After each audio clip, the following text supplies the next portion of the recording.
Okay. If- Hey guys, welcome back to the exciting episode of Yomo. This is the Year Magical Learning Podcast. So today we're on Reflection 305 and we have a very short time. The book is called What If by Randall Munroe. Let's do Let's hit this. it. So this book is it's a really interesting book.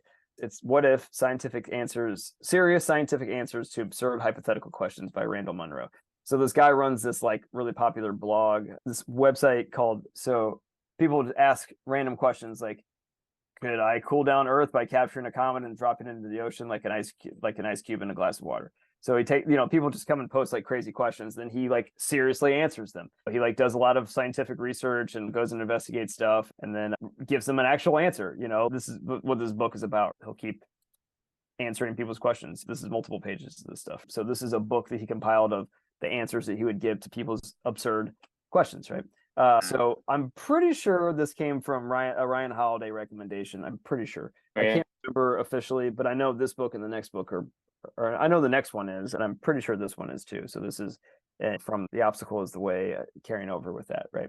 So my reflection for this book, what made me think about is we'll never run out of things to say, literally, and I'll explain. So we're at book 305 or reflection 305 in this journey, right? I was doing some math, and I've told you about this comparison about the marathon to YOML, right? If you divided 305 by 365, you got to 21.89 out of a 26.2 marathon. The percentage portion toward where we're at. So roughly around 22 mile marker, of an actual race, right? A marathon race. And this was as of December 1st of 2022 that I was writing this. It started in September of 2021 and we were 14 months in at that point in time, almost writing daily, reading all kinds of books. Like it was a lot, right? And I was starting to feel the heat. I remember telling you about this multiple times where I got to this mile marker, I guess, if you will, of this marathon where I was struggling. I was like, every day I felt like I would wake up and I'd be more and more tired. And I'm like, oh my God, what am I going to write about today? And then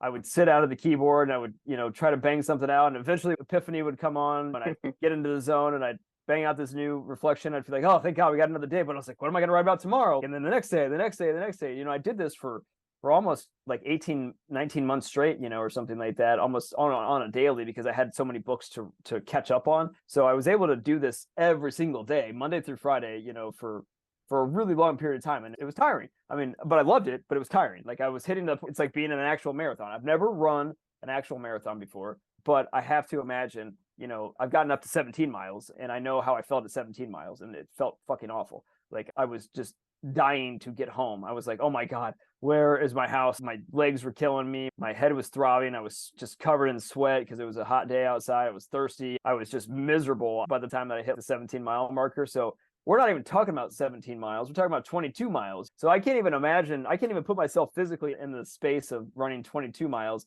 But if I did, it would probably feel similar to how I felt right here, where it's like, you can't really see the finish line, you're still 4 miles away. Like, while that doesn't feel like a long time, I could run 4 miles in my sleep. I run 4 miles at least almost every single day. 4 miles is nothing. It's a 30-minute run, maybe a little less than 30 minutes or something like that. Not a big deal at all. But when you're at 22 miles, though, that is not what you're thinking. You're going, oh my God, I got 4 more miles left. Like my body hurts so bad. I cannot think of taking another fucking step, let alone, running 4 more miles. 4 miles might as well be a whole nother marathon at that point in time, right? Because it's 30 minutes. It's like, I got to run for another 30 minutes. So that's kind of how I felt, as I was writing. And the biggest concern that I kept having was, what am I going to keep writing about? How many times can you write about different variations of values and purpose and different ideas that come to you? And I mean, I think I'm pretty entertaining, but at the same time, like, I only have so many stories to share. You know what I mean? Like, it's like every single day, it's something magical happens in my life where I can share a new story or something like that. So I'm like, I was starting to get kind of stressed out about this. And I was thinking like, oh God, what do I do? Just take another step, right? So then I read this book. And one of the questions, like the question that was submitted for this one was, how many unique English tweets are possible? How long would it take for the population of the world to read them all out loud, right? How many unique English tweets would be possible? And how long would it take for the population of the world to read them all out loud? Anyway, after he did a lot of complicated math and went through crazy calculations, the answer came out to be 10,000 eternal years. What is an eternal year? The bottom line is you could literally talk forever and never run out of things to say. You could put a combination of all different kinds of words together, tweet out something, read it, and you will never run out of words. That thought just kind of hit me like a ton of bricks as I was running and reading this book. Why am I so worried about this? Like, it's fine. Like, you can keep running all day long. I mean, hell, look at us now. I'm already I wrote 4:01 today, right? You know, so like, it's not like I didn't have the energy. It's not like I can't go run every single day still, you know. It's just when you're in these things where you lock your brain into a specific goal and time frame, and you're like, you know, you're there's no, who cares? Like, you could run 26.2 miles, do it over a week time frame, do it over a month, do it over, why does it have to be in one day and 3 hours or something like that, where you're just like, you know, pushing your body to the limit and, you know, thinking you can't take another step? Well, absolutely you can. You know how many more steps you're going to take in the rest of your life outside of running that marathon? You're going to take a lot of fucking steps. I want to continue as long as I can. Exactly. Right. But that's the thing is, you know, people have a different, I guess, paradigm when it comes to things. They just take paradigm that's given to them. Yeah.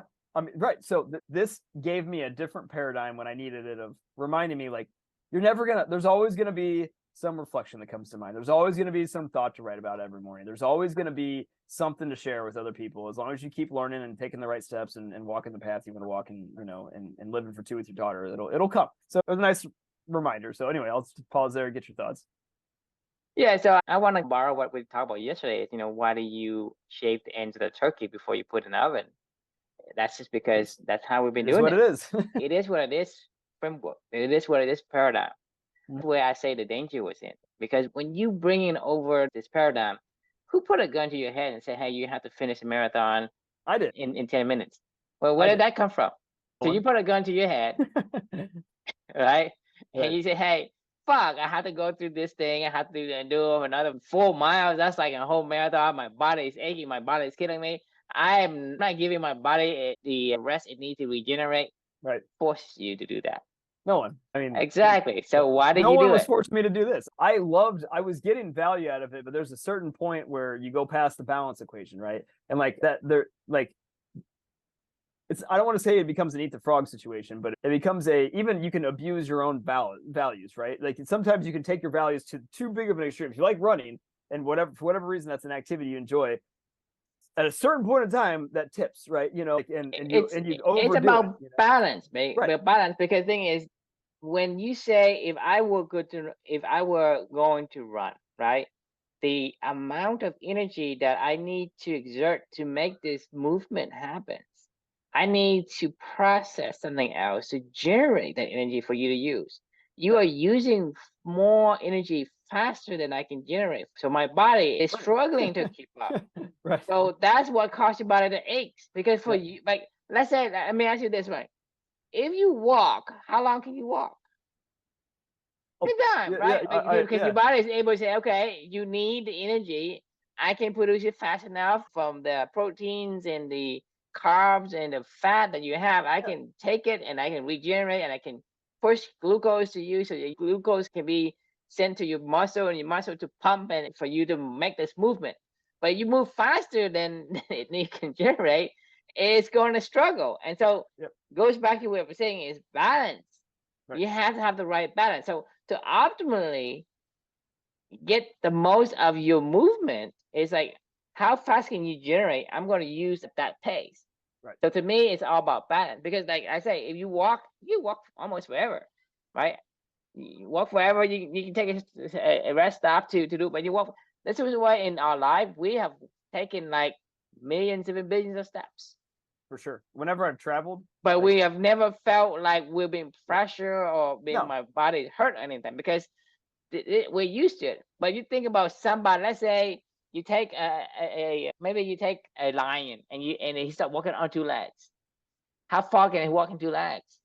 Probably not very far, I would assume. Exactly. He can't walk far because that's not. So for us, you think, hey, walking for us is nothing. No, it's a lot of feet, a lot of. Yeah, we had to redefine it. We had to reconfigure our whole entire body. Many muscle is cooperating to make you be able to walk and maintain that balance. And yet here you'll be able to do it forever. You do that. But that means that your body is at an equilibrium, it's at a balance system. So even in this case, you need to be going at a pace. You want to move it faster, you have to make modifications to the whole system. Right. Not just exerting. Let's say you run like 10-minute mile, right? I mean that's jogging, right? 10-minute mile, and you say, well, that's how. If I can run 10-minute mile, I can run forever because my energy, my heart, and my body is able to generate enough recovery for me to exert the 10-mile jog. Let's say you want to create. I want to do a 9-minute mile, right? So you can say I'm going to exert a 9 minute, and the rest, the heart pumping and the glucose generations and all this thing is still static, right? You cannot just move one step. You have to move the whole entire system, the whole entire system. So you stretch it out a little bit. Say, hey, I'm going from a 10-minute mile to a 9-minute 45-second, and then a 30, and then eventually you're trying to move the whole system up, and eventually you're going to run a 9-minute mile without even stopping. And then you keep practice, you keep training. You do 8-minute mile, do 7-minute mile, right? You know about the guys that in the running book that these guys can run all day long, right? Oh yeah, And super fast. so the thing is, because their system's in balance, and they can do that. And so when we do things, you need to get to the pace where you are now that you can do that without stopping.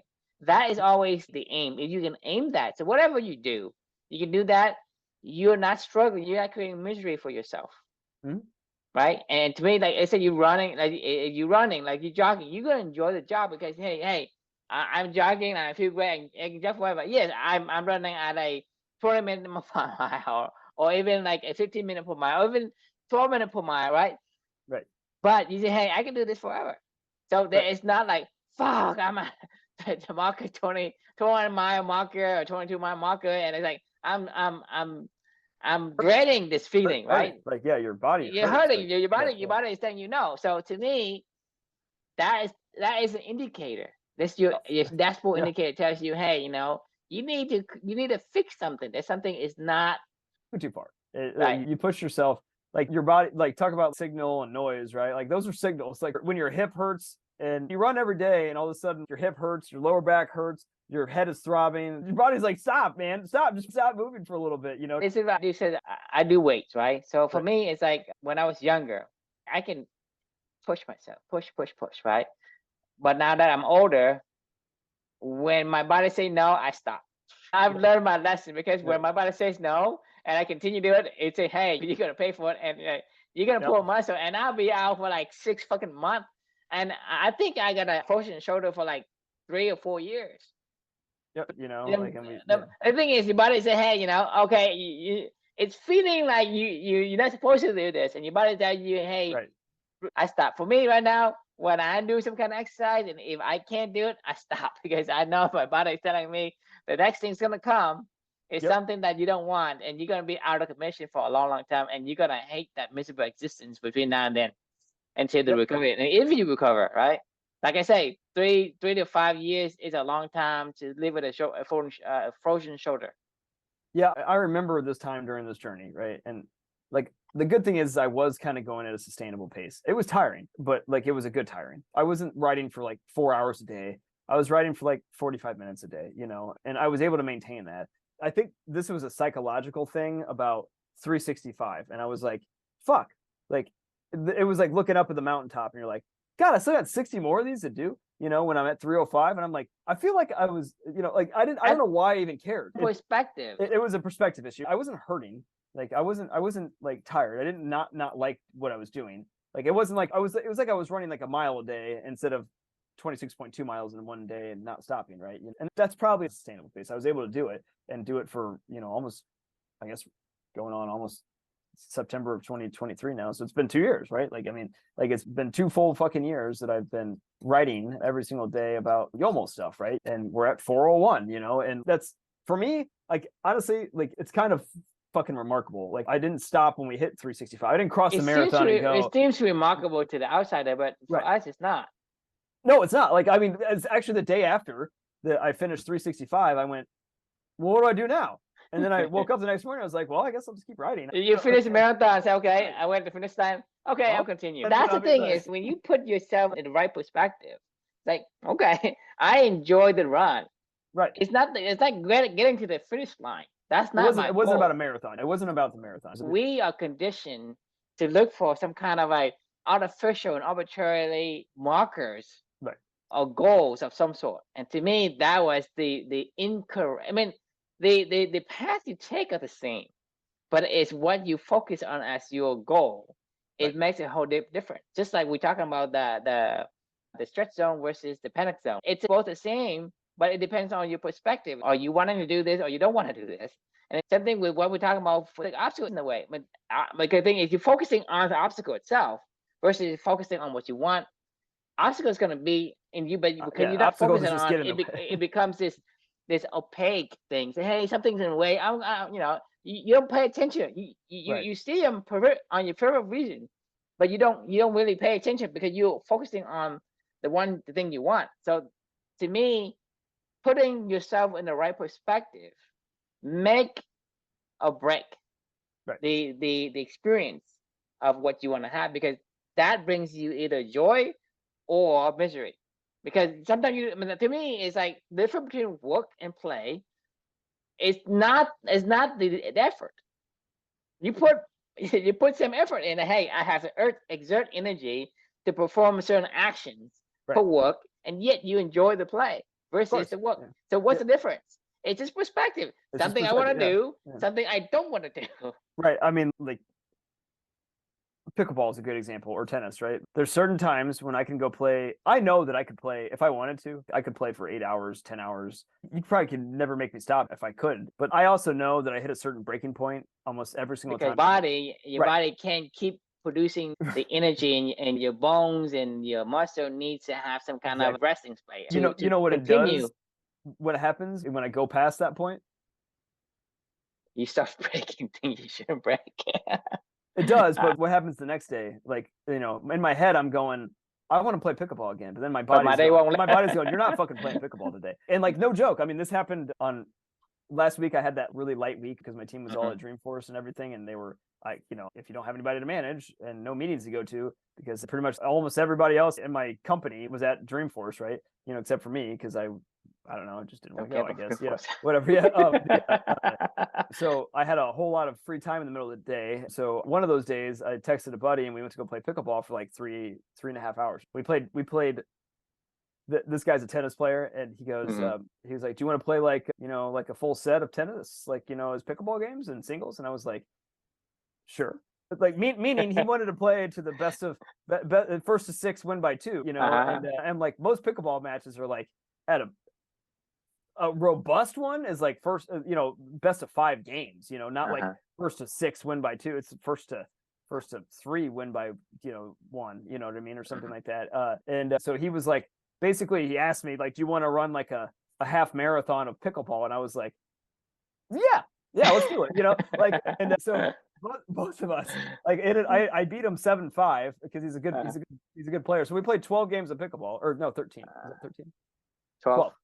We had 12 games of pickleball, and like, no joke, like I hurt my toe really bad, because you do a lot of starting and stopping in singles pickleball, like a lot more than like you would do in doubles. So it's actually kind of hard on your body to play singles pickleball because it's very start stoppy. It's a very like racquetball-y almost, So like all the jamming on the brakes of my toe, my big toe kept slamming into my shoe, and like I didn't even notice it until the next day. I literally could hardly get out of my bed and walk on my toe. I was like, what the fuck? Like, why is my toe all fucked up? And then my other toe got hurt, and then my back started to hurt, and then I had to go play tennis the next day because I had a match that was already scheduled for one of my teams I was on. And I was like, oh my God, I got to play tennis today. I was like, I can hardly fucking walk. My shoulder now hurts. Like my back hurt. Anyway, point being is I had to drag my ass out to go do stuff that I love to do, and I know that I'm still hurting from that today, right now. That was over 4 or 5 days ago, at this point in time. And I'm still going, fuck, that was pretty dumb. Like that was not a smart decision, like I should have stopped after like 5 games. I would have been perfect with like 5 games, and we could have gone home, had a nice sweat, felt good, everybody's good, like, and no, we decided we wanted to run a half fucking marathon, and it's like you just can't do that. You got to have balance. Like, I mean, this is like an important thing for sustainability, because there's always going to be words to write. There's always going to be games to play. There's always going to be that's the key. There's always the world will always turn. So there will be always new games to play. There's always new opportunities to catch. So don't worry about it. But if you are out in the sideline, you're not in the game. So you can't play. Be in the game, right? Yeah. And so that's what I'm saying is, when my body say, hey, don't lift that no more, right? I just stop, say, hey, I'm done for today. Regardless how I feel, I'm done for today. Because I knew from experience that, hey, if I were to be greedy and put in one more reps, I probably could be out of the game for 6 months or 6 years. Right. I mean, depending on how old you are, Right. you could be out of commission for 6 years. Yeah, you can really fuck yourself up pretty bad. I mean, I had to go to Awful. therapy for it, and I have to keep asking you. Remember, I asked you about the CBD Right. Yeah. bomb or whatever. Mhm. I mean, I was hurting like hell, and I was just suffering. Yeah, it sucks. Uh, It's not fun when you fuck yourself up. So the key is balance and sustainability. Do it every day. Like don't do like it all in one day. Do it every day and do a little. Do it every day. Don't do it all in one day. Do it. Do a little every day. But do just enough. sustainably. Right. Do it sustainably. Okay. Define what that means to you. Do that sustainably. Meaning, if you do this at a good pace, can you do this forever? If you can live forever, can you do it forever? If I were to jog like, hey, 15 miles, 15 minutes a mile, can I do that forever? If I can eat and don't need to sleep, can I continue to do it? And how does my body feel? Try that. And then later on, improve on it. Let's say you want to do 14, move on to 14, see if you can do it. Because your body will adapt, but you can't push it right now. So basically, give it too much, and something is going to be out of sync with the whole system. For sure. I mean, almost every single vacation I've ever been on, like I do a ton of walking with my wife and I, like, just exploring cities and wherever we go or whatever we're doing, right? On average, on any given day, wherever we've gone, and at least for the past decade, we probably walk 10 to 15 miles a day, almost every single day. If you had me run that every single day, like, at the pace that I normally run, like I'd be down for the count. I don't even think about it when we're walking. I remember one time I was in San Francisco on a business trip, and I had the whole day to myself because I had to stay for the weekend actually, and I didn't have another meeting until Monday. So I had a meeting on Friday and a meeting on Monday, and I was like, well, I guess I'll just stay for the weekend just because I don't want to fly back home and fly back out again. I had the whole weekend to myself to just go do touristy shit. I started exploring the city. By the end of the day, I think I had gone like 17 miles or something like that. And I played pickleball for 2 hours in the middle of the day. I happened to stumble upon a Facebook group where there was a pickleball match going on in the Presidio, the park right next to the Golden Gate Bridge. And I was like, well, I'll just go walk there. And, my hotel or my Airbnb or wherever I was staying was like 3 miles from there. I was like, oh, I'll just go walk there. Like, I'll play some pickleball and find something to eat. I mean, I was gone all day long. I started at like 8 a.m. and I didn't get home until like 9 o'clock at night or something like that, and I played 2 hours of pickleball in the middle of it and, walked like 17 miles or something like that. Like I wasn't tired. Like I was just like, hey, whatever. It's like, that was a fun day. I stopped and ate multiple places. I went to the museum. Right. And it's of the thing that you see, you being present versus, hey, I'm suffering here, right? Whatever when you say, well, I'm focusing internally because my body is crying out for help. I'm not experiencing the presence in the surrounding, the beautiful things that I'm supposed to be here to see. My body basically smoking like a car, smoking from its radiator. That's exactly what's going on. Do you remember the book about the ultramarathoner really early on that we read? It was called by Hand Finn. Do you remember what I'm talking about? It's like one of the earliest books we did. I remember that book, but I don't remember. The reflection title on that one was The Pain Cave. That's what they would go into for the ultramarathoners. And they do it on purpose because they crave the pain. I mean, that's what they want. That's why they go into it. What was that book called? The Rise of the Ultra Runners. What the fuck is wrong with those people? Like, I mean, like they literally try to hurt themselves so bad that they have to like go into like extra. I mean, I get it. There's probably some benefit to it, like in a weird way. I'm glad they want to go that extreme because I can learn from it. But like, to your point, it's like, if you find yourself going to the pain cave, just take another step. But I still don't understand. I still don't get it. I mean, what's to get? What's the point of it? It's to hurt yourself. What are you getting? I think knowing that you can hurt yourself and survive. Is that something you want to know? I don't know. I don't want to know it. So let me see. If I shoot a bullet to my head and maybe slightly to the left or to the right of here, can I survive? Can I do that? I mean, see, if you wanted to be sadistic to Like yourself, this. Not in this, the mid of my brain, but maybe slightly to the side. Just why do people go to the death zone in Everest? Hence the question is, what's the benefit? I don't get it. I don't know. I mean, I think we're idiots. I mean, I don't know. I mean, I don't know what else to say other than we're dumb, I'm dying. I can't tell you what the benefit of that would be. I know from my personal learning experience of ultra marathoners and a couple of the books that I've read of them, and then obviously like books about people that have climbed Everest, a lot of times they're in pain. They're in a lot of pain. And that's what brought them to these activities. And they're trying to find some, I don't know, maybe they're trying to find. To me, there is multiple ways to handle pain. But for me, pain is indicator. It's indicating something is wrong with the system that you have. Because to me, life is meant to be enjoyed. I mean, it's like you have a calling. When you are doing something that is your calling, whether it's to play tennis, go fishing, or make candles, or whatever, it's your calling. You will do that like forever, and you will do that every single chance you have. Right. And that makes you feel good, right? That's just life. But when you have pain, it's an indicator. It's telling you, just like a dashboard indicator, it's just blinking. It says, hey, something's wrong. It's a warning. You have to fix it. So there's two ways to fix it. One way to fix it is to rip out the indicator and just throw it away. It doesn't blink anymore, right? That's one way. Instead of fixing it, like, hey, your radiator has a tiny leaks or whatever. You didn't fix it. You didn't replace the indicator line, the radiator line, or whatever. You go and you rip out the indicator, right? This is what we do. And the other one is to put other indicators that is bigger than it. So to me, the third option is when people have pain and they go to other pains to mask the fucking pain that they had in the first place. Sure. Yep. It's masking the pain that you have. I don't either. I don't want to be in pain. If my analogy of the car, if you knew, because you simplify the analogy a little bit. Yes, the analogy of a car, if you have an indicator light on the car, which option would you choose to take? What action would you choose to take if there's an indicator? There's a jet engine light on my car right now, and my action that I choose to take is like, I don't see it. See, that's one way. Do you think that's gonna go away? Do No, you it's think not. the problem is gonna show up again? It's only gonna get worse. Like, I mean, I know it. And I'm like, oh man, I don't want to go to the dealership because you know. Chris, you are the car now, and you can't fucking run no more if you don't fix that fucking light that's blinking in your forehead. Hey, your ankle's gonna break, or your hip's gonna break, or whatever, or your heart's gonna stop because you can't run anymore. Because the thing is, you don't care about the car as much as you do yourself. And even the analogy of the car, it's like, even if you say, well, I'm ignoring it, but I know that's not the right thing to do. Right? You knew it's not the right thing to do, even though you're ignoring it. I mean, but when something you really care about, hey, it's going to prevent you from playing tennis or making soap or making candles or whatever it is you love to do, right? Yep. The indicator can tell you, hey, this indicator potentially is going to stop you from playing tennis. What would you do to it?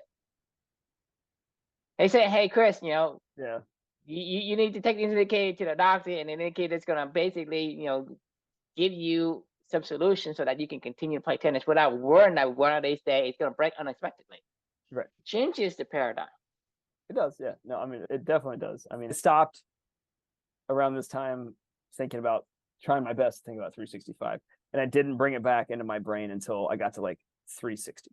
Then I was like, oh my God, I'm almost there. Then you get that little extra energy boost where you're like, I'm almost there. I can do this. Like, I finally hear it. It's like when you hit mile marker like 25 and you're like, oh, fuck. There's only 1.2 miles left. I got this. And then all of a sudden you're magically sprinting out again. And you're like, where did that come from? Yeah, I think it's a perspective change. The truth of the matter is all I was doing is taking one more step, like one more step.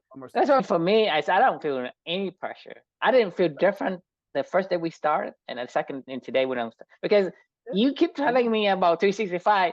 I keep ignoring and saying, I don't fucking care for 365 or like 3,000 or 10,000. I don't care. The pressure, the artificial pressure never gets to me, because the thing is, when we say, hey, it's just another day, we're just gonna go get on Zoom and talk about shit about something, it's gonna be fun. To me, there's no pressure. I don't care if it's like 360, because it's not like I don't know. I know, but I don't pay attention, because you keep saying 365. And you can say, hey, we're at a 100. Say, yay, it's cool. Yeah.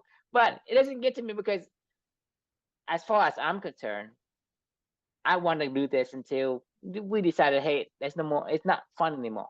But whether that is 365, 400, 500, it doesn't matter. We just enjoy the journey. And that's why I'm able to spare my focus on whatever I want to receive from, which is the experience that I have with talking to you and learning from our discussion. versus, hey, I have to do another one. So I'm not putting in extra energy to trying to strive for something outside of just being in the present. You're not hurting. You're living it. Right. I'm not you're hurting you're, at all. Right. Yeah, you're feeling good. I mean, it feels good. If anything, it's energizing at the end of the day. I mean, I It is agree with energizing. you. Like if we, to be fair, if we did this, if we tried to do like 5 episodes a day, we'd probably be like, God, okay, like I can't do anymore. Right. Probably 2 would be too much, honestly. Like, I mean, it is too much because Right. thing is because a lot of time it takes time to marinate. Because when you and I talk about something on this Yomo, I mean, I keep thinking about it afterward. So because there's something we want to let it marinate, and especially when we're gonna go to sleep, and these things that we learn need to be kind of put in the right place in our brains when we go to sleep. So it's going to talk to defragment some of these things. And if you put too much, you probably can defragment. So you're gonna continue to have this carryover and this trash in your brain, and become your brain is littered with trash. There's no patterns to anything. And so next time you're talking about the turkey or talking about the ultra marathoner, you can't connect anything. Yeah, no, you're right. It needs time to marinate. No, it's so funny you just said that. This is my final thought because I got to go to bed. But Luca has been watching, he's obsessed with Sesame Street right now, right?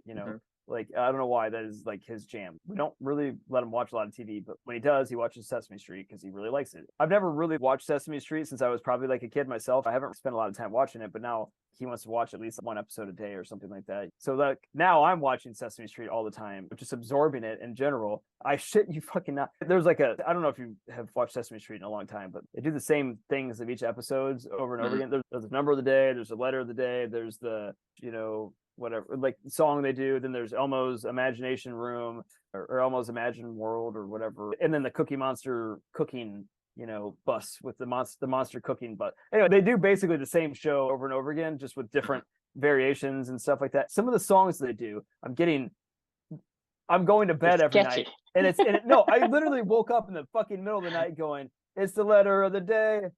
It's the letter of the day. It's the letter of the day. It's the letter of the day. This is not a joke. I was singing this in my fucking sleep, and they're so good. Like, I mean, I know that this is why he loves this fucking show, because I'm singing it in my own fucking head. So can only imagine what he's doing. About it. He's dreaming about being inside the Sesame Street dream world. Right. And he's learning his ABCs and how to count to 15, at least at this point in time. He's only 2.5 years old, and he's like saying almost all of his ABCs, and he can count to 15, and I mean, we didn't teach him this stuff. He just, learns it from Sesame Street, and it's pretty remarkable because I mean, I know exactly what you're saying. He gets just enough, and it's like addicting. You're like, oh, good, but too much, and you're like, oh my God, like. I mean, just the same thing. If you're talking about drinking water, I mean, if I had a water hose and give to you, how much water can you drink? You could die. You could literally die from being overhydrated. You could literally die from being right. Push back. I mean, you think about how much information you're getting at once. Oh, give me a glass. Okay, I'm good. Give me another glass. I'm good. Give me that glass. I'm good. But I turned on the fire hose. How much can you drink? Just too much. Yeah. All right. Let's. I think that's a good place to stop for the night. So thanks for joining. And the question we can leave with you all is, how do you remind yourself to keep going when you're tired and hurting? My answer might be after this, like, don't keep going. So yeah. Anyway. Yeah. Sounds good. We'll see you next year. Tomorrow. Yeah.